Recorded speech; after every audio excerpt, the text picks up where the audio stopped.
Hey guys, college football update, week 13. As always, we're going to start with the Notre Dame game and we'll move on from there. So let's start with the game first and then we'll talk about playoff implications. So Notre Dame finishes off the regular season 12 and 0. I'm as surprised as anybody else, but again, we'll get to that in a minute. Let's talk about the game first. Notre Dame finishes off USC 24 to 17. Notre Dame fell down early 10 to nothing. I think that had a lot to do with the game plan.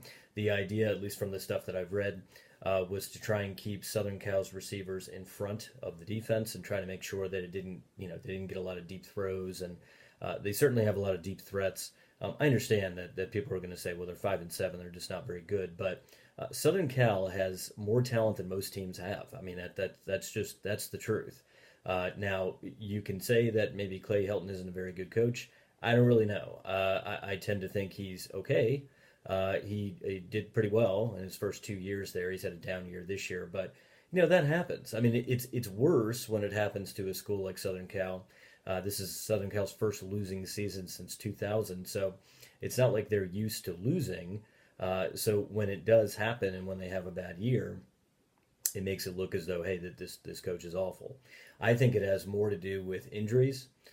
Southern Cal, actually, they were talking about it. They had a lot of walk-ons even playing against Notre Dame, and quite honestly, the walk-ons played fine from what I could see for them. I think a Southern Cal walk-on is probably like a scholarship player in most other places.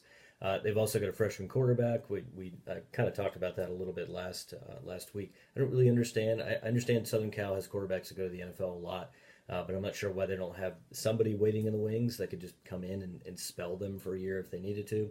I think if they had a quarterback that could have done that, flipped the record at least to 7-5 versus 5-7. JT Daniels was just making freshman mistakes in the second half. Notre Dame was throwing different things at him, and he just wasn't able to adjust, which is what you would think would happen with a freshman quarterback. But anyway, again, having fell behind 10-0, I'll be honest, I was coming completely unhinged.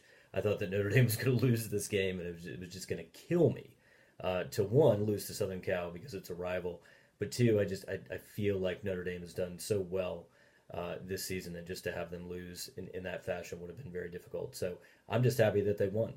24 to 17, it doesn't look phenomenal as the last showing that people were going to see for Notre Dame, but let's talk about this for a second. There's a couple of things that I want to mention, and this kind of goes into the playoff implications as well. So, first of all, Notre Dame, yes, they do not play a conference championship. I've alluded to this in the past.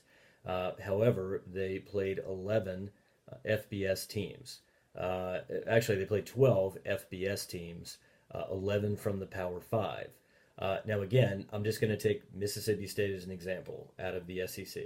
Okay, they played 9 FBS team or 11 FBS teams, 9 out of the Power 5, 2 that were either Sun Belt or Conference USA, I believe, and 1 which was an FCS team. So just taking them as an example, okay? So if I use that logic, let's say Notre Dame played Ball State, so they have 11 games that were against Power 5 competition, 1 that was not, which means they played 11 games that mattered, okay? Again, looking at a Mississippi State, they played 9 games that mattered. Okay, so if we're really looking at it again, I'm so tired of this conference championship stuff that people talk about with Notre Dame and the fact that they don't do it. There's 2 things. One has to do with the schedule and the fact that Notre Dame plays the schedule they do. Number 2, and I had alluded to this in the past, because they are not in a conference, they're playing teams that they don't normally play.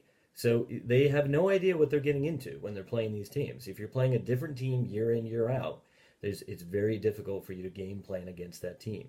Number 3 has to do with travel. Again, I understand it's Notre Dame chooses to do this, but if you really look at the travel and you look at the amount of travel they had to do, you got to factor that in. It does matter.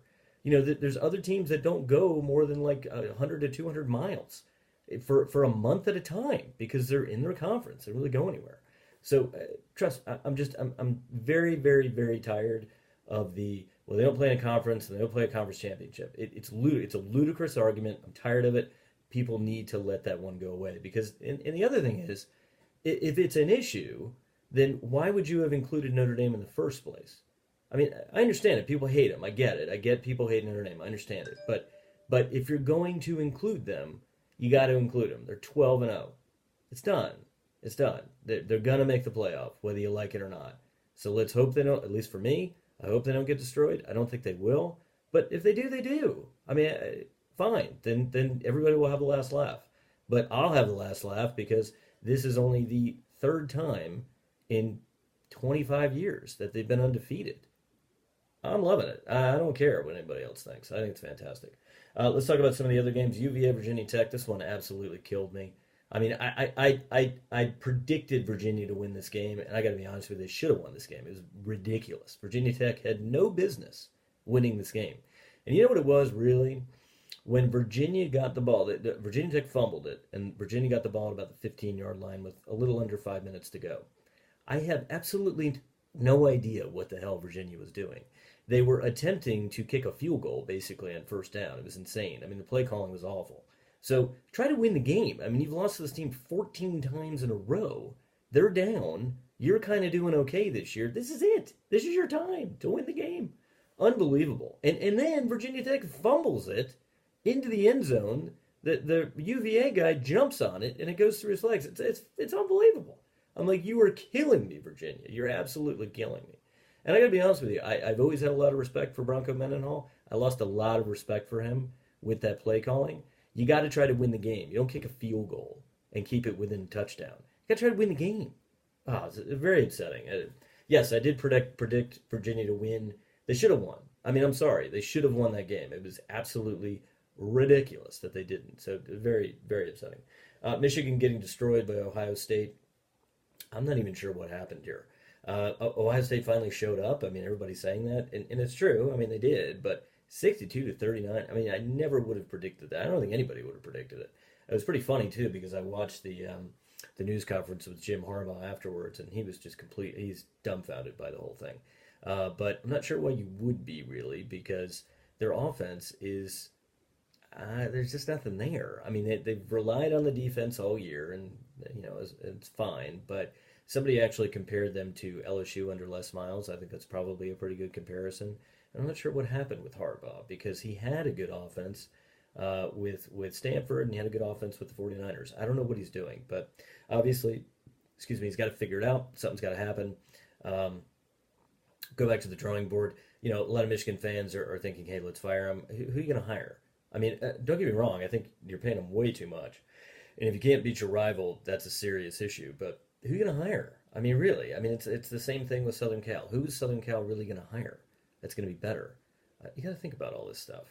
There's other things that you can take a step back and think, okay, what are we doing wrong? The other thing is that Urban Meyer, whether you like him or not, and I certainly don't like him, he's one of the best college football coaches of all time. And unfortunately, Harbaugh's going up against him. So, I mean, that's to be expected. It got Les Miles fired because he was going up against Nick Saban every year and couldn't beat him. Same thing could happen to Harbaugh. So we'll see what happens there. Bowl eligibility. Man, I'm excited about all these teams that became bowl eligible. They either were leading in or they became bowl eligible over the weekend. So let's kind of talk about some. Wake 59-7 over Duke. Just an absolute destruction. Fantastic. Good job, Wake. Minnesota finally beating Wisconsin 37-15. I think the row the boat thing with PJ Fleck is ludicrous. I don't get it. I mean, I understand why he does it. It's just the whole phrase is completely stupid, and they got it on the helmets. I mean, I hate it. But they're 6-6. They're going to a bowl, so that's good for Minnesota. So and they beat Wisconsin again. This is what UVA should have done. Wisconsin is down. Minnesota finally figured out a way to beat them at Wisconsin. By the way, great win. I mean, they destroyed them too, 37-15. Vandy beating Tennessee again. Absolutely hilarious. I think it was at Vandy too. I'm sure there were way more Tennessee fans there than Vandy fans. That's normally the case, but great win for Derek Mason and Vandy. So good one there. Eastern Michigan. I mentioned this, but 7-5. Chris Creighton is going to get hired by somebody else. Chris Creighton is the head coach at Eastern Michigan. He will get hired by somebody. Entirely possible that it could be somebody like Purdue when Jeff Brom goes to Louisville, because trust me, Jeff Brom is going to Louisville. So when he does, he could go there. I think that's it, guys. I don't have anything else. I will leave you with conference championships. We'll see what happens this weekend. and who does what. I don't know that you can actually see this, but Roger has his Army hat on behind me. He's excited about this Army Navy game coming up. So Army's 9-2. I mean, they could go 10-2. It's just fantastic. One other team I forgot about bowl eligibility is Hawaii. And let me just say this. I'm excited that Hawaii beat San Diego State.